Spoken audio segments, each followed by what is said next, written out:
Hi, I'm Henry Segerman, and these two look like they're identical mechanisms. So this one up here is a standard scissor linkage.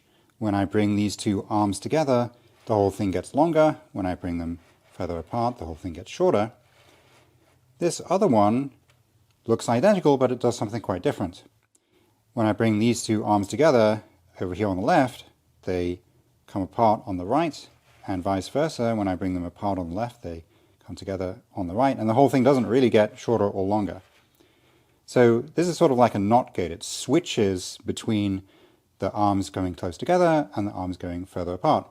For example, you could say maybe you decide that when the arms are together, that means true. And so this is true on the left, true on the right, or false on the left, false on the right.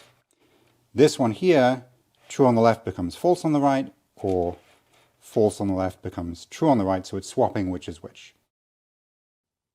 Often the point of using a scissor linkage is that it can get longer or shorter, depending on whether the arms are together or apart. This one doesn't get much longer or shorter, but it does change a little bit. It's a little bit longer when it's in the middle than when it's on either of the ends. That does mean that it can do something interesting like this, if I can get it right. It's a little tricky to get this going, but it's pretty stable once it goes. There we go. So I'm pulling it apart and pushing it back together again in such a way that it's got enough momentum as it goes through the center to switch from one to the other. So how does it do this? How come this NOT gate scissor linkage works so differently than the standard scissor linkage? So the first thing to notice is that the first two X's here and the last two X's here, they're identical to the standard scissor linkage mechanism. The whole difference is happening in the middle here, and you can probably just see it. There are these L-shaped pieces instead of the usual straight across from the first pivot, the middle pivot to the last pivot. This time the arm is bent at 90 degrees at the middle pivot. That's the only difference. So it's an extremely simple change to this very well-known mechanism. I've never seen this used before, possibly because it's kind of useless. But there is this idea of this NOT gate. So changing from true to false or false to true. And so that sort of raises the question, can you make an AND gate? So an AND gate, another sort of logical operation, you have two inputs, say on the left, you would need one output on the right somehow. And it would need to, if you put true, true on the left, it would give you true on the right.